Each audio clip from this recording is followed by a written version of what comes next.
My wife and I enjoy watching Gordon Ramsay's cooking shows. While in Las Vegas to catch a concert, we had dinner at Hell's Kitchen, and it did not disappoint. The food was fantastic. I had sea scallops, the beef Wellington, and sticky toffee pudding. However, because my wife was gluten-free, she couldn't have the beef Wellington. She had the lobster risotto and filet mignon instead. Because of this, I wanted to see if I could make a gluten-free version of the beef Wellington, and I think I did a pretty good job, and here it is. The first step we're going to take is we're going to shape the beef tenderloin, and we're going to be using stretch wrap to do that.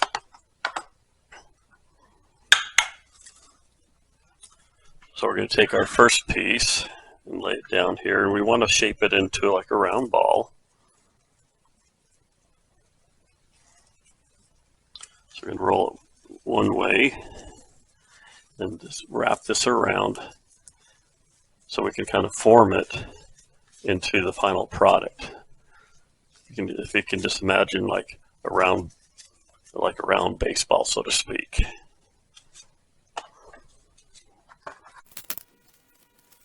So we have 2 individual servings, just like that. And then we're going to go ahead and chill these in the refrigerator so they kind of hold their shape.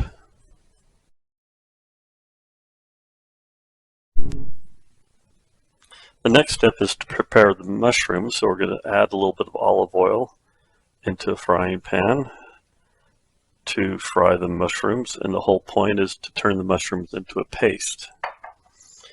Now, these are not fresh mushrooms. These are actually canned mushrooms. So we're going to kind of do this a little bit on the cheap.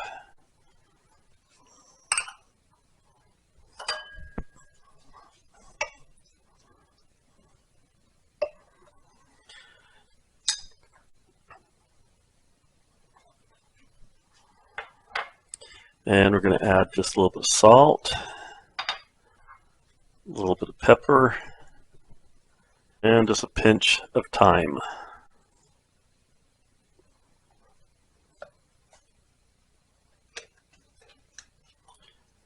And we're going to go ahead and stir this and reduce this down until there isn't any more moisture.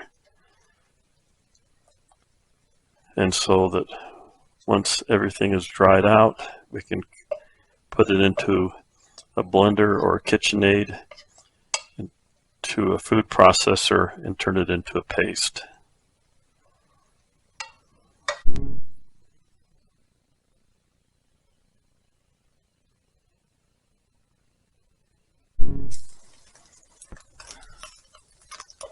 The mushrooms are pretty much cooked, and they're done and ready to be processed into a paste. Just like so. The biggest problem with beef Wellington and being gluten-free is the puff pastry. Now, it is possible to make puff pastry that is gluten-free, but it's quite complicated and it takes a lot of time. So the pastry I'm going to make is like a modified pie crust recipe that I often make. And I'm making half of what I normally make for a pie crust recipe. So the regular recipe actually calls for 3 cups of flour, 1 teaspoon salt, 1 cup of shortening, and 1 cup of soda like Sprite or 7-Up. Now, because we need a savory crust on this, I'm just using regular water. So I'm cutting the recipe in half. So I'm using 1.5 cups of gluten-free flour. I'm using a 1/2 teaspoon of salt, a 1/2 cup of shortening, and a 1/2 cup of water. So I'm going to go ahead and add the flour and the salt. Give this a quick little stir. And we're going to add the shortening.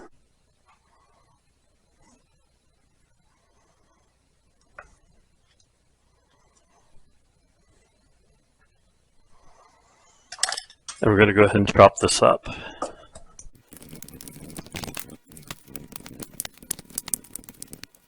And we're going to add the half cup water. And we're going to go ahead and lightly stir this up.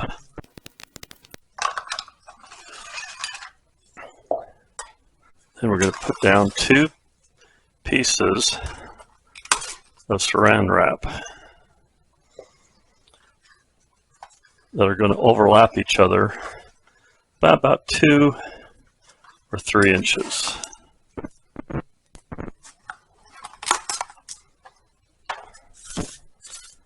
Just like so. Then we're going to go ahead and put our dough in the center. But since we're making 2 Beef Wellingtons, we're going to take our dough and we're going to divide it in half. We're going to smash down our dough just a little bit.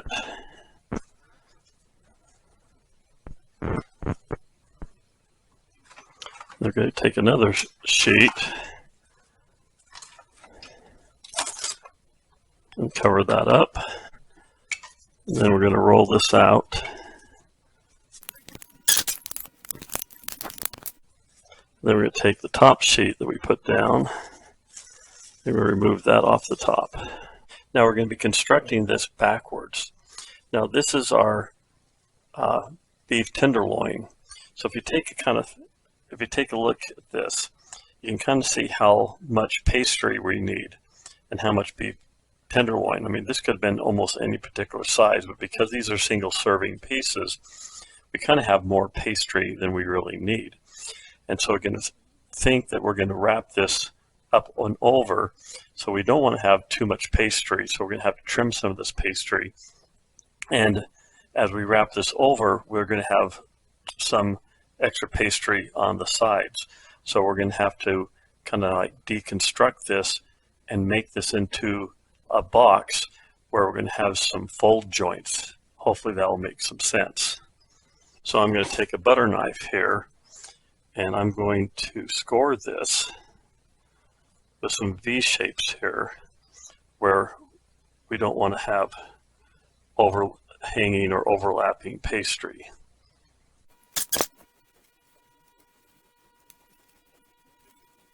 So hopefully this will make some sense when this folds up.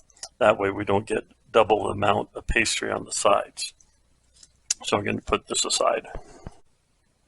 So what we're going to do next, we're going to take the prosciutto ham, and we're going to lay that down on top. Have a nice even coating of prosciutto ham. Then we're going to get our mushrooms and put a layer of mushrooms on top of the ham. Now you got to remember, this is the top. The edges are going to be the bottom. So this is like, you got to remember, underneath this is the top, and that's where the presentation is going to make the difference. Next, we're going to sear the loin about 30-60 seconds.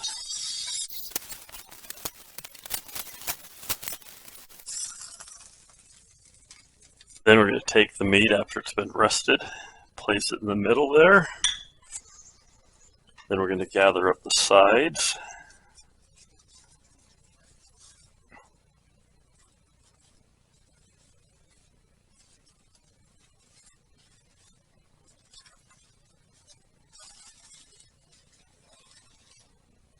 And kind of turn it all the way over. You can kind of see how that's going to look like once we're all done. We're going to then mold everything to the meat inside. And you can kind of see why we trim the sides of this, because it's going to end up looking like a rectangle. You can kind of see how this is in a nice little packet. Now we're going to put that aside. I'm going to lay down several layers of plastic wrap. Unless you have some really industrial kitchen grade wrap, I'm going to put down 3 layers, something that will be nice and strong.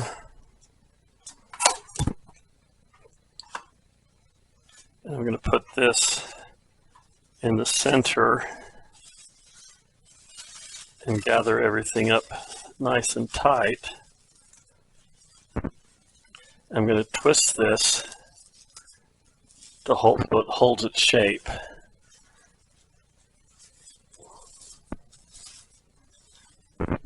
So this is the top of our Beef Wellington. This is the bottom. I'm going to put a little wire tie, not a wire tie, but a little twist tie on the back of this. And this is going to go in the refrigerator to chill, so it holds its shape a little bit better. These are my Beef Wellingtons after they've been refrigerated. They're a little bit more firm and can be handled a little bit easier without falling apart. Next, we're going to go ahead and coat these with a egg wash. There's 2 eggs and 1 tablespoon water with a dash of salt. Now, if this was puff pastry, we could score them and really make a nice little design. But because this pastry is so delicate, we're not going to score them, but we can gently just imprint a design on here. I'm just going to roll this knife blade across it without actually cutting it too deep. Make a simple crisscross pattern.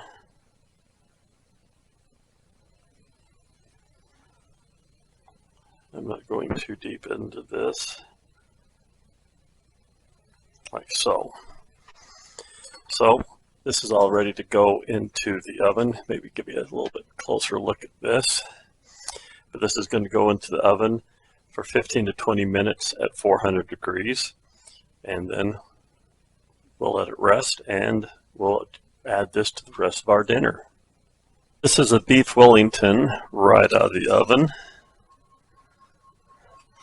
Now, one thing about gluten-free pastry, doesn't brown up very well. You can kind of see it's a little bit brown, and you can kind of see a little bit of the egg wash there. So we're going to go ahead and cut this in 2 and take a look at the cook inside. And I'm hoping this has rested enough to do this.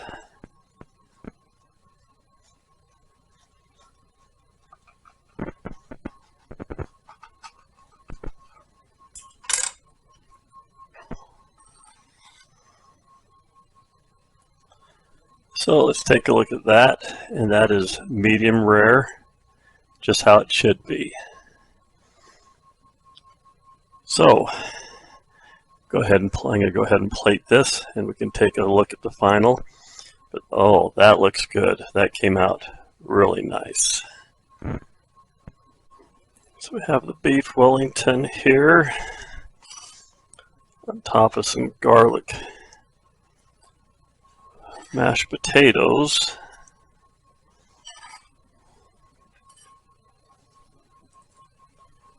Then we have some asparagus.